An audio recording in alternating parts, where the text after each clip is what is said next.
Hello friends, study one class में आप सभी का स्वागत है। आइए आज हम सब जनरल साइंस का कुछ इम्पोर्टेंट क्वेश्चंस करने जा रहे हैं जो एग्ज़ाम में बार बार पूछता है। चैप्टर कोशिका के विभिन्न अंग से कुछ क्वेश्चन जो है पूछा जाता है।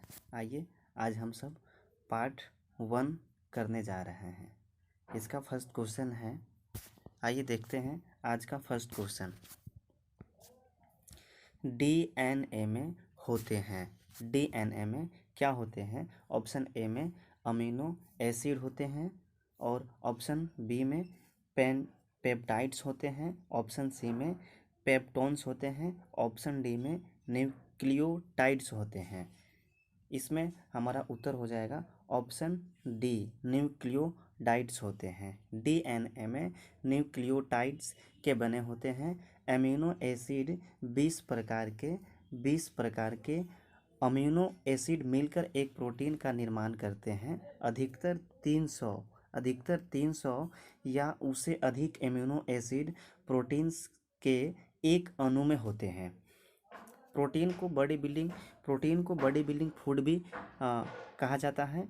प्रोटीन्स एंजाइम एवं हार्मोन्स के निर्माण में सहायक होते हैं। पेप्टोन्स एवं पेप्टाइड्स आमाशय के जठर रस यानी HCl हाइड्रोक्लोरिक एसिड रस निकालता है। ट्राइप्सिन प्रोटीन को पेप्टोन्स एवं पेप्टाइड में बदलता है। इसलिए हमारा उत्तर जो है ऑप्शन नंबर डी नंबर सही है। दूसरा क्वेश्चन है,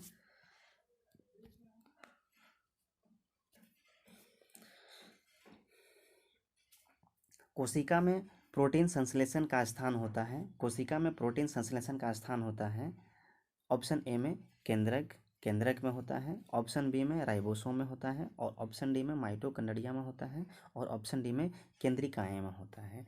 इसमें हमारा उत्तर बी यानी कोशिका में प्रोटीन संश्लेषण का स्थान राइबोसोम में होता है। रॉबर्ट हुक ने राइबोसोम की खोज जो है रॉबर्ट हुक ने सन 1665 ईस्वी में इसे अवलोकित कर कोशिका का नाम दिया गया था। केंद्रक का खोज जो है रॉबर्ट ब्राउन ने 1831 ईस्वी में किया था। इसे ब्रेन ऑफ द सेल यानी कोशिका का मस्तिष्क भी कहा जाता है। यह कोशिकाओं में होने वाली क्रियाओं पर नियंत्रण रखता है। माइटोकॉन्ड्रिया को कोशिका का ऊर्जा गृह यानी power house of the cell कहते हैं। इसमें कोशिकीय श्वसन की क्रिया होती है। यह एटीपी को एडीपी में तथा एडीपी को एटीपी में परिवर्तन करता है। इसलिए हमारा उत्तर जो है राइबोसोम यानी कोशिका में प्रोटीन संश्लेषण राइबोसोम में होता है। अब अगला क्वेश्चन, नेक्स्ट क्वेश्चन नंबर 3। निम्नलिखित में से किसमें वास्तविक केंद्र पाया जाता है? जीवाणु में, ऑप्शन ए में जीवाणु में, ऑप्शन बी कवक में, ऑप्शन सी लाइकेन में, ऑप्शन डी हारा शैवाल में।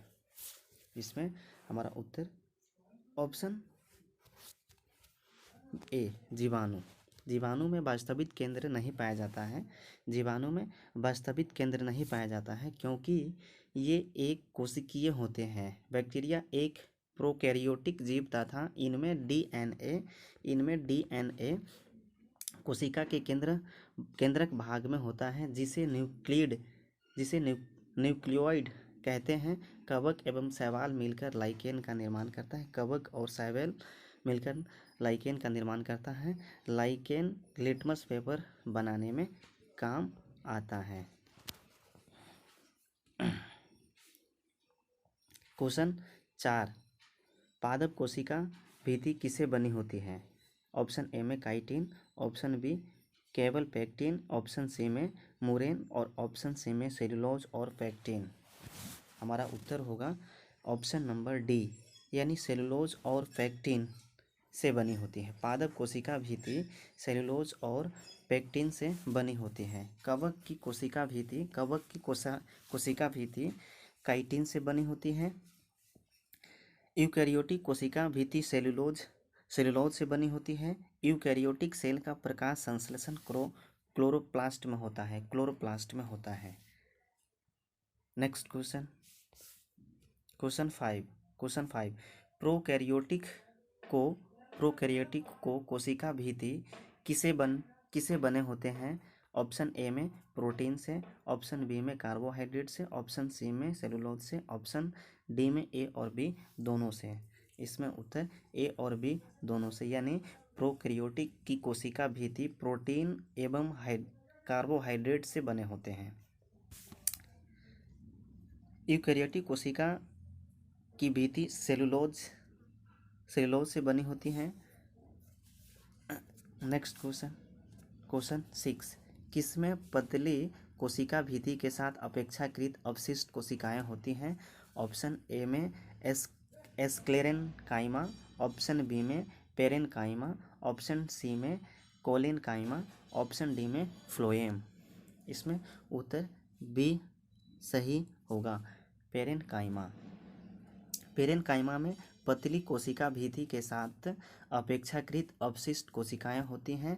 पेरेनकाइमा कवक की सेलोजीवित गोलाकार, अंडाकार, बहुभुजी यानी अनियमित आकार की होती हैं। पेरेनकाइमा ऊतक, नए पत्ते, जड़ एवं पत्तियों के एपिडर्मिस और कोर्ड में पाया जाता है। इसलिए हमारा उत्तर पेरेनकाइमा सही होगा।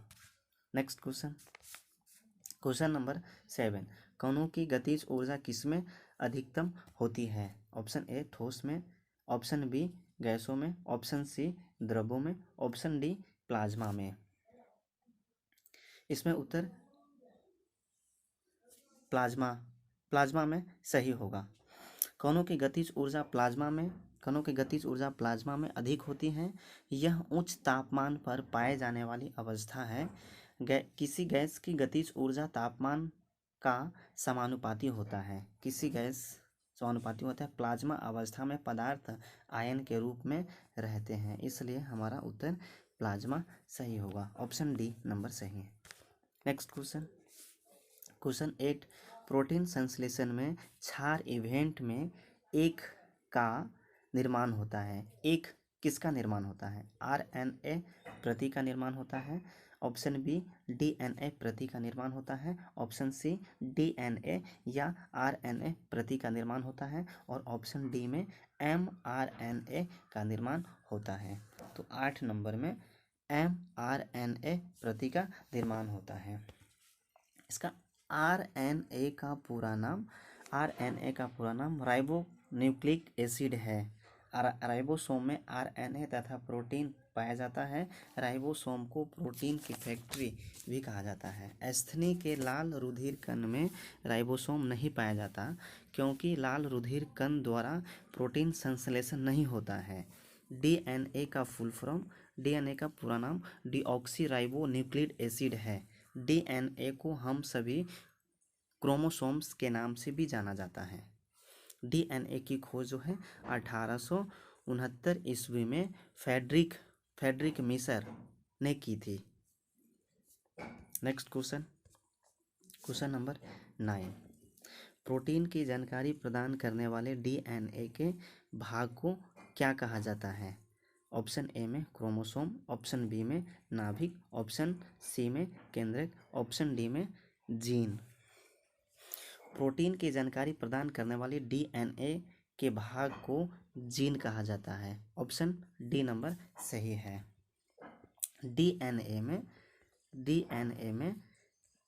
डीएनए का वह छोटा खंड जिनमें आनुवांशिक कूटनिहित होता है जिन कहलाता है। डीएनए में डीऑक्सी राइबोज शुगर होता है।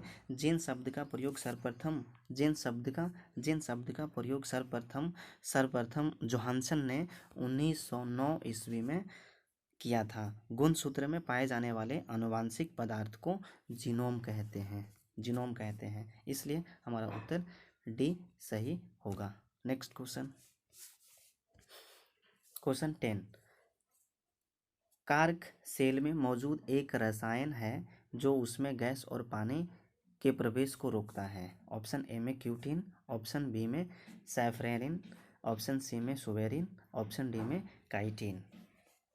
10 नंबर में सुबेरिन, मतलब कि सुबेरिन कार्क सेल में मौजूद एक रसायन है जो गैस और पानी के प्रवेश को रोकता है।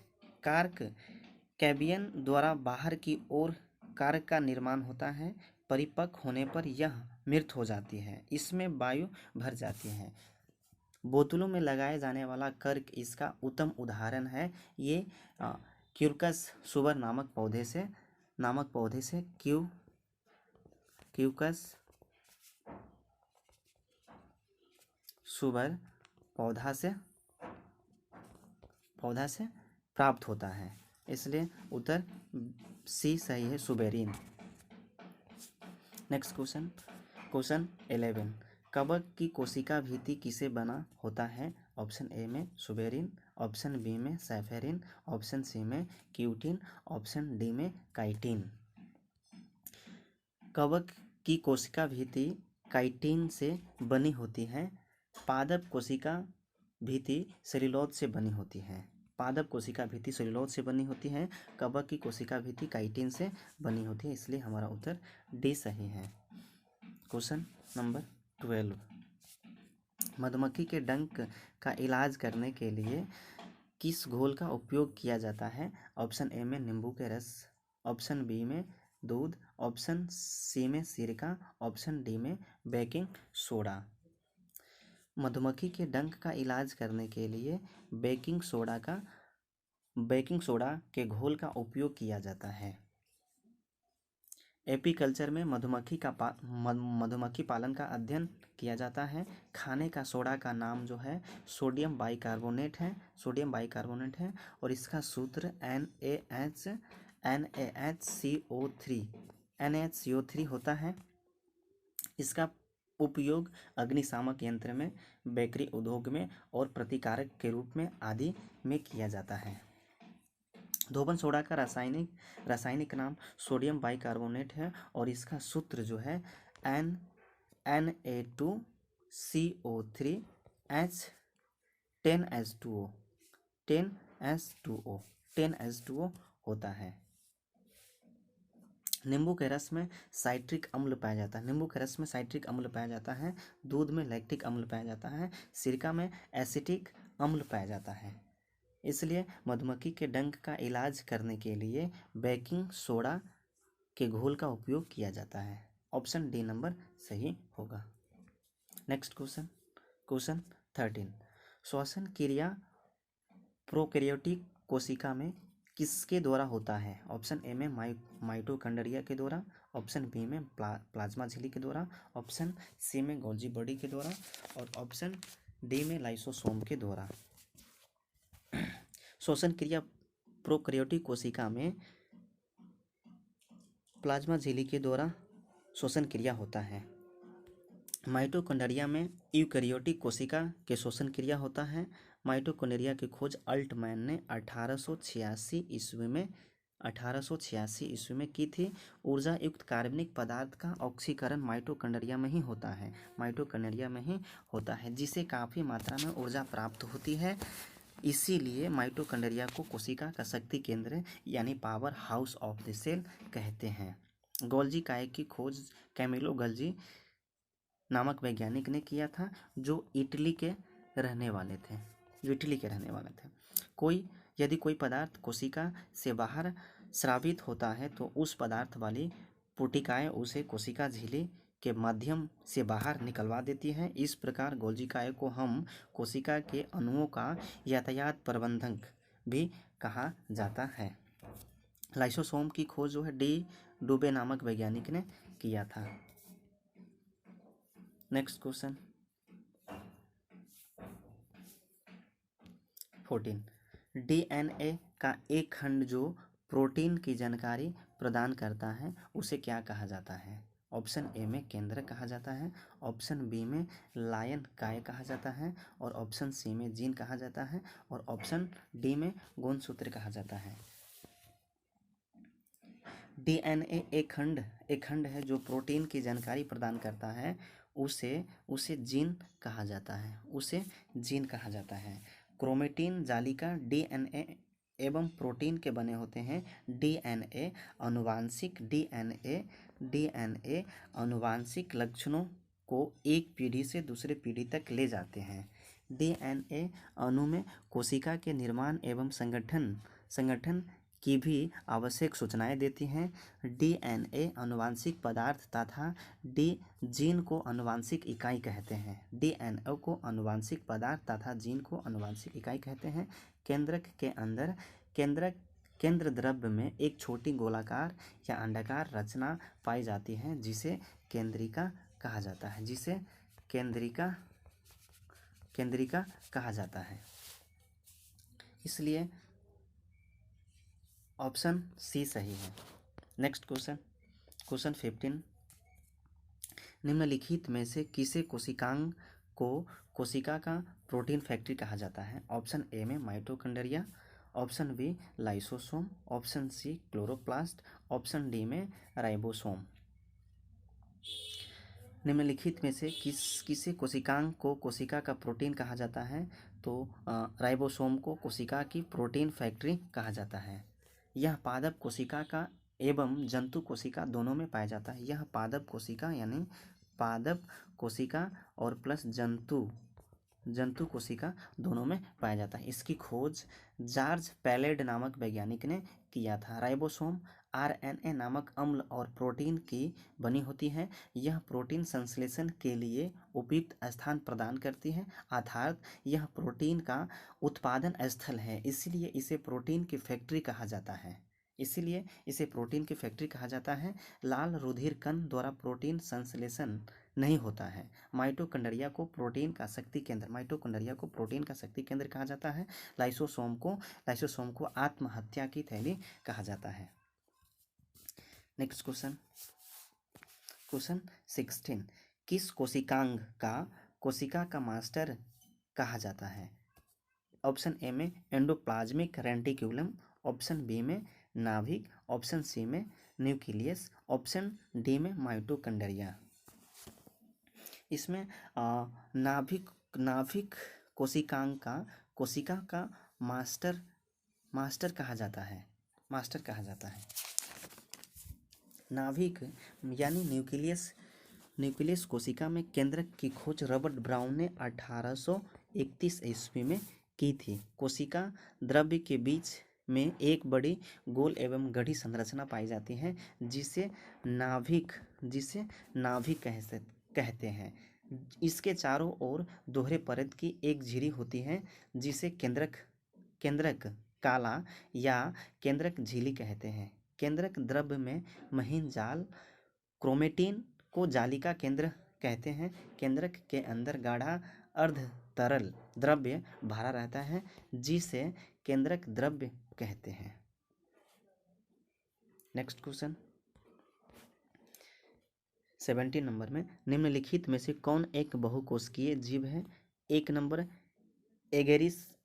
एगेरिकस, ऑप्शन बी में साइनोबैक्टीरियम, ऑप्शन सी में माइकोप्लाज्मा, ऑप्शन डी में पैरासियम। इसमें हमारा उत्तर है एगेरिकस को हम बहुकोशिकीय जीव कहते हैं। कोशिका जीवों की आधारभूत संरचना एवं कार्यात्मक इकाई है। प्रत्येक जीव का शरीर एक सूक्ष्म इकाई द्वारा निर्मित होता है जिसे हम कोशिका कहा जाता है। कोशिका का अध्ययन को हम साइटोलॉजी कहते हैं। Next question 18 number. सितारों में प्लाज्मा बनने का क्या कारण है? उच्च दाब है, ऑप्शन बी में कम दाब, ऑप्शन सी में उच्च तापमान, ऑप्शन डी में कम तापमान। इसमें उच्च तापमान के कारण सितारों में प्लाज्मा बनता है। सितारों में प्लाज्मा बनने का कारण उच्च तापमान है, उच्च तापमान है। नेक्स्ट क्वेश्चन, क्वेश्चन 19 नंबर, निम्नलिखित में से कौन सा कोशिका और पादप कोशिका में पाया जाता है किंतु पशु कोशिका में नहीं पाया जाता है? ऑप्शन ए में क्लोरोप्लास्ट, ऑप्शन बी में एंडोप्लाज्मिक रेटिकुलम, ऑप्शन डी में माइटोकॉन्ड्रियन, ऑप्शन डी में ribosome.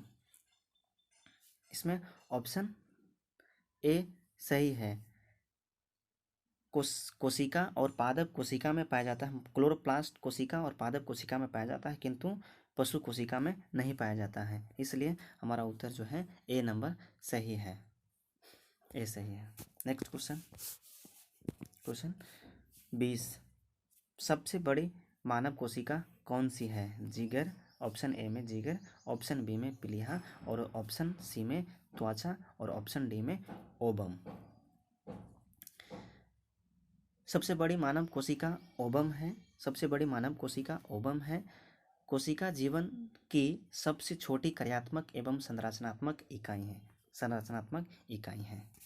Next question, question 21, concentration gradient के खिलाफ की हलचल को क्या कहा जाता है? सक्रिय परिवहन कहा जाता है, प्रसार कहा जाता है, विपरीत प्रसारण कहा जाता है, प्रसारण कहा जाता है। तो इसमें कॉन्सेंट्रेशन ग्रेडियंट के खिलाफ कोशिका के हलचल को सक्रिय परिवहन कहा जाता है, सक्रिय परिवहन कहा जाता है। कोशिका के अध्ययन को हम साइटोलॉजी कहते हैं, साइटोलॉजी कहते हैं। कवक के अध्ययन को माइकोलॉजी कहते हैं, माइकोलॉजी कहते हैं। शैवालों को अध्ययन को हम साइकोलॉजी कहते हैं, साइकोलॉजी कहते हैं। नेक्स्ट क्वेश्चन, क्वेश्चन 22, मानव शरीर में मौजूद निम्नलिखित में से किस में माइटोकॉन्ड्रिया नहीं पाया जाता है? और ऑप्शन ए में लाल रक्त कोशिका, ऑप्शन बी में यकृत कोशिका और ऑप्शन सी में मांसपेशी कोशिका, ऑप्शन डी में श्वेत रक्त कोशिका। मानव शरीर में मौजूद लाल रक्त कोशिका माइटोकॉन्ड्रिया में नहीं पाया जाता है। कोशिका में लाल रक्त कोशिका माइटोकॉन्ड्रिया में नहीं पाया जाता है। माइटोकॉन्ड्रिया की खोज अल्टमैन ने 1890 ईस्वी में किया था। बेड़ा ने माइटोकॉन्ड्रिया का नाम दिया था, बेड़ा ने माइटोकॉन्ड्रिया का नाम दिया था। यह लाल रक्त की कोशिका का शोषण स्थल है। डीएनए केंद्र के अलावा माइटोकॉन्ड्रियन एवं हरित लवण में पाया जाता है, इसलिए ऑप्शन ए सही है। नेक्स्ट क्वेश्चन, जीवन की मूलभूत इकाई क्या है? ऑप्शन ए में कोशिका, ऑप्शन बी अंग, ऑप्शन सी ऊतक, ऑप्शन डी नाभिक। जीवन की मूलभूत इकाई कोशिका है, जीवन की मूलभूत इकाई कोशिका है। कोशिका शब्द का सर्वप्रथम प्रयोग रॉबर्ट हुक ने 1665 ईस्वी में किया था। प्रत्येक जीव की उत्पत्ति एक कोशिका से होती है। कोशिका सिद्धांत की प्रतिपादन 1838 ईस्वी से 1839 ईस्वी स्लाइडेन और स्वान ने किया था। सबसे बड़ी कोशिका शुतुरमुर्ग के अंडे की होती है। Next question, question number 24, molecular और सेलुलर जीव विज्ञान का केंद्र स्थित है। ऑप्शन ए में नई दिल्ली में, ऑप्शन बी जयपुर में, ऑप्शन सी हैदराबाद में, ऑप्शन डी भोपाल में। मॉलिक्यूलर और सेलुलर जीव विज्ञान का केंद्र हैदराबाद में स्थित है, हैदराबाद में स्थित है। भारतीय कृषि अनुसंधान संस्थान नई दिल्ली में स्थित है और अखिल भारतीय आयुर्विज्ञान संस्थान भी नई दिल्ली में स्थित है। राष्ट्रीय वनस्पति शोध संस्थान लखनऊ में स्थित है और केंद्रीय औषधि शोध संस्थान लखनऊ में स्थित है। नेक्स्ट क्वेश्चन, सबसे छोटा जीव जो स्वयं विकास एवं प्रजनन करने में समर्थ होते हैं। ऑप्शन ए में विषाणु, ऑप्शन बी में जीवाणु, ऑप्शन सी में माइकोप्लाज्मा और ऑप्शन डी में बैक्टीरियोफेज। इसका उत्तर हो जाएगा माइकोप्लाज्मा। माइकोप्लाज्मा सबसे छोटा जीव जो स्वयं विकास एवं प्रजनन करने में समर्थ है वह माइकोप्लाज्मा है। माइकोप्लाज्मा है। अगर वीडियो अच्छा लगा हो तो वीडियो को लाइक करें एंड चैनल को सब्सक्राइब करें। थैंक्स। अब हम मिलते हैं नेक्स्ट अगले वीडियो में पार्ट 2 में। धन्यवाद।